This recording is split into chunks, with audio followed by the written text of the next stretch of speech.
let's talk about the Genius Act. If you work in crypto compliance, especially at a stablecoin issuer, this bill should be on your radar. It's not like the usual political theater. It doesn't try to overregulate crypto out of existence.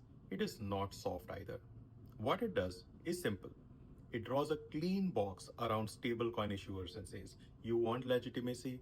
Here's the standard. Stay inside. It is thoughtful and structured, and it's actually quite useful. But it also means one thing for people like us: the job just got harder in compliance. The first thing it does, and this is huge, is bring permitted stablecoin issuers under the Bank Secrecy Act. That means KYC, SARS, record keeping, monitoring, all the AML obligations that apply to traditional finance are now applying here too. No ambiguity. If you are minting stablecoins, you are in the system, period. It also forces reserve transparency. Stablecoins must be backed one-to-one with US currency or approved liquid assets, and issuers have to publish detailed monthly disclosures. No marketing decks, actual numbers publicly. That alone is enough to scare off half the industry. But for serious players, it creates trust. If you are doing things right, you now have a structure that proves it. It also gives you a regulator. You are either under the Fed or a state authority, depending on your size. That is critical. We have all seen what happens when nobody knows who is in charge. Enforcement falls through the cracks or comes too late. Genius does fix that. And finally, this part will matter if you have ever sat through a securities debate. The bill says if your stablecoin follows the Genius rules, it is not a security. That means no SEC breathing down your neck as long as you stay in the bounds. That's the strengthens part. It brings order, it draws lines, it gives the industry a way forward. But here is the reality. Just because the framework is cleaner doesn't mean your job gets easier. For starters, the dual oversight model, federal or state, might sound flexible. But if you are operating in multiple jurisdictions, you are now juggling layered expectations. The reporting cadence, disclosure rules, even exam protocols might not align. And those monthly reserve disclosures, they are not just a finance job.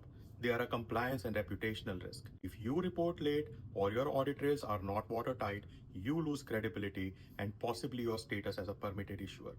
And then there's the bankruptcy clause. The bill says that in the event of a collapse, customer assets take priority. That's great protection, but it requires full legal and operational overhaul.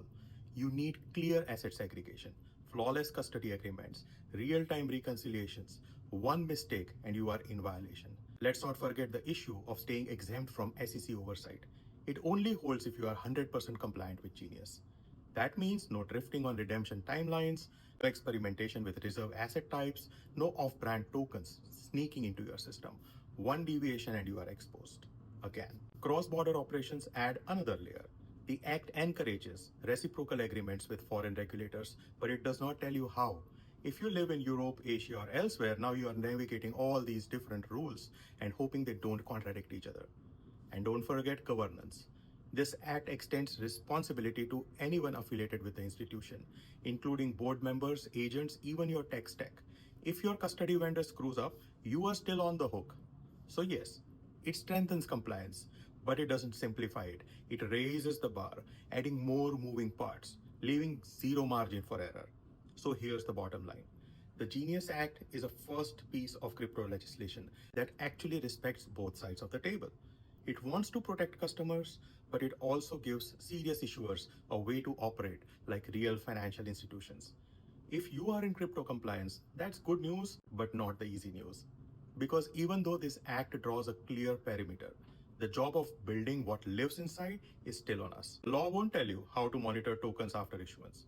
It won't explain how to vet your wallet provider. It won't define your reserve attestation framework, your incident response plan, or your board level disclosures. You are expected to already know or figure it out fast, or very fast. So while this video covered the structural shifts this act brings in, I'm putting up a follow-up only for compliance leads about what the Genius Act doesn't say but still expects. Watch that one today if you are building out a compliance program. Because after this act, there is no wait and see. There is only, are you ready or are you not?